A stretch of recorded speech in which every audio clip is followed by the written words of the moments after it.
been a while. Did you miss me? Because I missed you. Only OGs will remember this hair. I would also like to apologize that there's some weird cuts in this video, as I had to delete over 9 gigabytes of data just for some storage space. What is up, guys? Yes, I realize it has been a while since I've dropped a video. There's been so much going on in the past couple of months, and even the past couple of months that led up to my leaving Korea, that I literally just did not have time to physically film anything. With school and everything, while I was still in Korea, it was really hard for me to find time to actually do things and record videos. I did post a couple. I do have a couple more that I'd like to post. However, I haven't really had the time or the energy to actually do it. I've just been crazy busy. Even now, I'm planning to move back to the city. I have so much to work on right now, but I figured that this would be a great segue to getting back into filming videos for you guys, which I will get into more of a routine for doing when I move back into the city.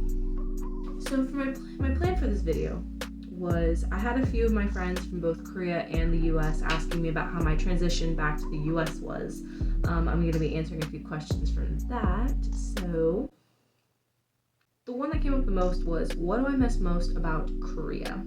It's got to be my friends. I miss my friends so much. Some of them became like family to me.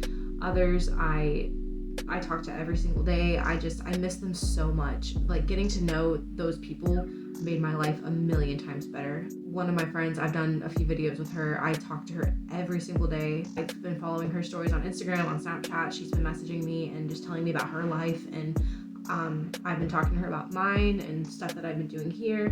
One of my other friends that I actually met the first time I was in Korea, she always asked me about my little brothers, about my family. She's actually getting married really soon. I'm really happy for her. And I know some of them may not be there when I go back, but those are people that changed my life for the better. And I would not replace them for anything. I would not take away any meetings, even the bad ones, because it made me find home. But yes, I also miss the culture so much, just being able to be in Korea and learn so much about it, being able to just be around the culture and be around the people. And I still miss waking up every day and going down to Mega Coffee and getting my hot Americano from my coffee boys. I still miss being able to wake up and just go to Daiso and get something that I need for less than $2. Like, I miss being able to go to a gas station at 2 a.m. to get a sweet potato. Like, there's so much that I miss from Korea that, like, it's stuff that, like, impacts my life now. It became my routine, and now it's no longer my routine, and it's just very hard for me to be out of that culture. What are some key differences about Korea and the United States? I will have to say one of them kind of pertains to me, particularly in the job aspect. Now that I'm working in the US again as a server again, tipping is like a huge part of my life, as it is my paycheck, and tipping at a restaurant would be a huge thing. Being able to drive again. When I was here the first couple of days, my family would not let me drive because I hadn't driven in over a year, and they were afraid that something was going to happen if they let me behind the wheel. So getting back into driving was a little bit of a feat, but you know, we're totally fine. We're driving now. Everything is great.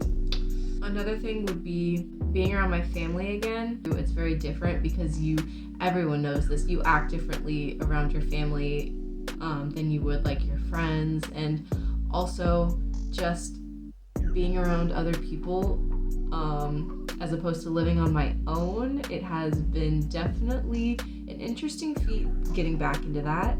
Oh my goodness. Speaking English.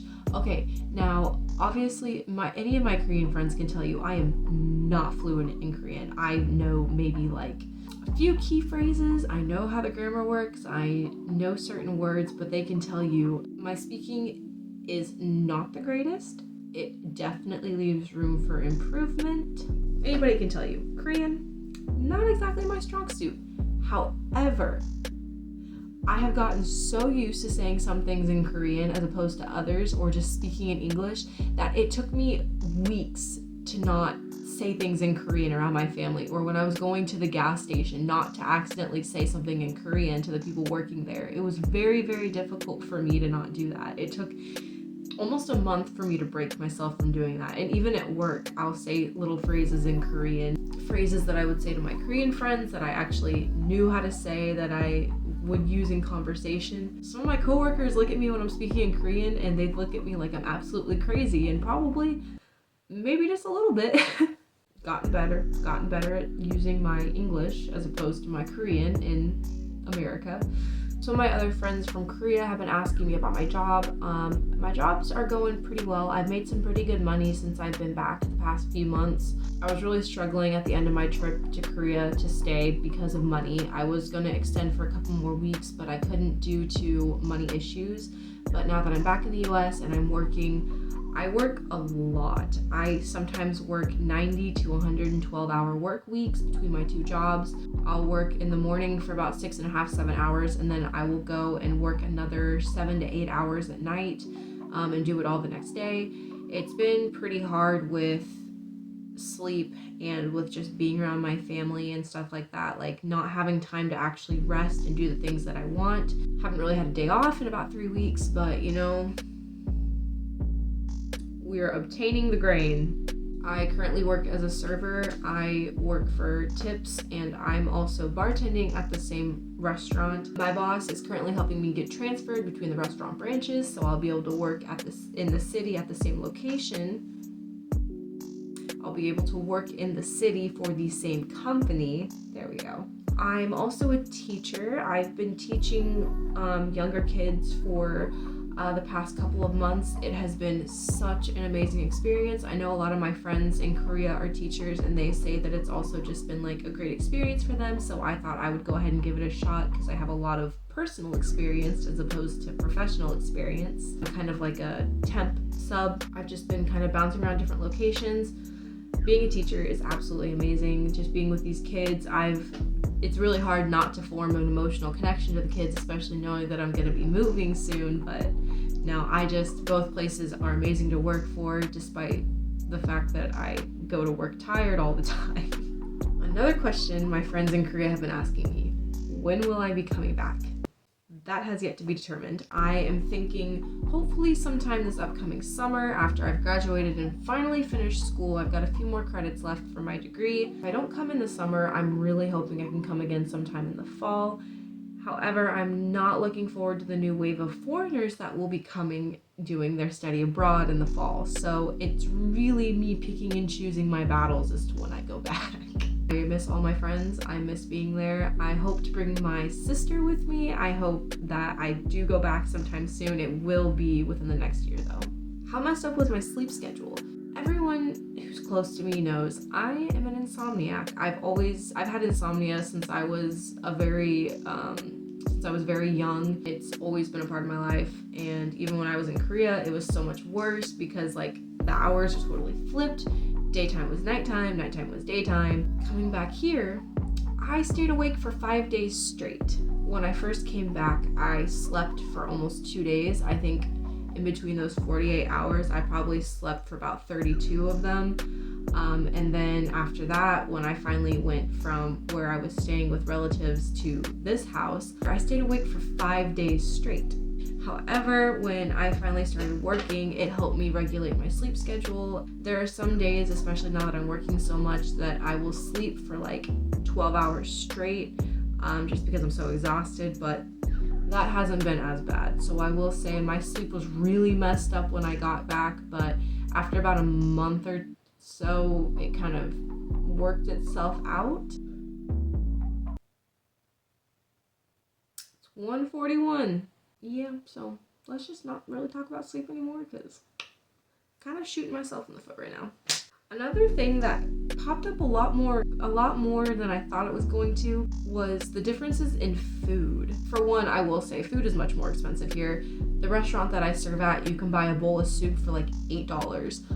I miss my little lunch place. It was Wang Tonkatsu and Wang Naengmyeon. And I miss that place so much. They called me sundubu girl because every time I went there, I would only order hemo sundubu every single time. I never ordered anything different. With that, I got unlimited panchan, unlimited soup, 6,500 won, 6,500 compared to a tiny bowl of soup here. 12 ounces of soup, $8. $8. $4 with my employee discount. That's not my point. When I was living in Korea, my price limit for food daily, this does not include snacks, this is just meals. I would not eat breakfast, I would eat lunch and dinner. My daily limit was 10,000 won. There was a kimbap place right across from the Mega Coffee I always used to go to at the bottom of the hill where I lived.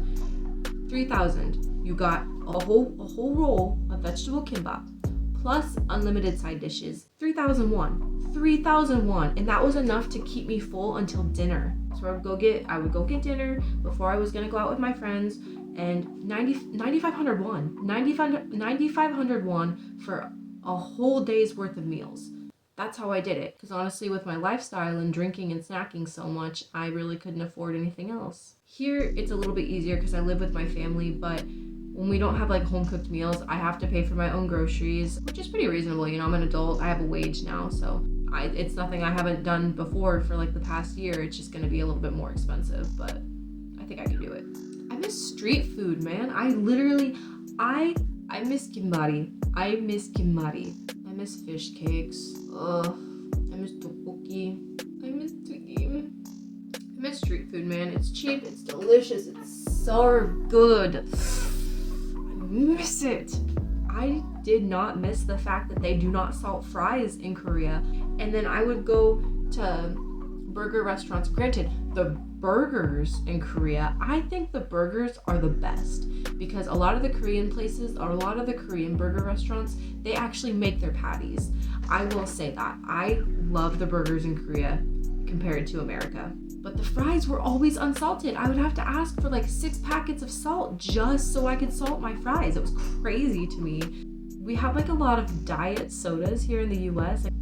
The only diet soda that I really saw was Pepsi Zero. Granted, like the Pyeongjeon's probably had a lot more diet soda and I wasn't paying attention to it. And they only have the lime flavor. They don't have like regular zero, like no sugar. They have only the lime flavor, which I've grown accustomed to, and now that we don't have it here, I'm sad. I will physically add lime juice to my diet soda while I'm at work. When I move into the city, I'm going to find some bakeries and I'm going to find some cafes, and I'm absolutely going to do a video on a compilation of cafes and bakeries that I'm going to visit in the city. I'm so excited. I'm so excited. They won't be the same though. They won't be like the cute little photo cafes. You know, like the ones that are purposefully made for you to actually like take photos in, and they have their Instagram tag on the wall. They don't really have those in the city, but I'm determined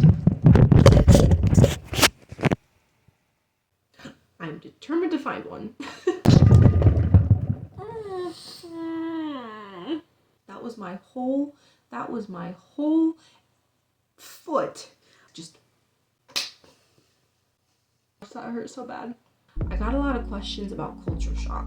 Getting back into the American customs that I kind of had to leave behind in Korea, like opening a door for someone, speaking to strangers on the street, being able to drive places now, because the US is so massive compared to Korea. You could get anywhere using the subways or the train or even a taxi if you have to. The country is so small. The US, it takes me 5 hours to drive between my house and my father's house. Like, it's in the same state too. It's so stressful. I miss just being able to jump on the subway and go all the way across the country, or take a train all the way across the country if I want to, or be able to pay like $30 for a flight from Seoul to Jeju.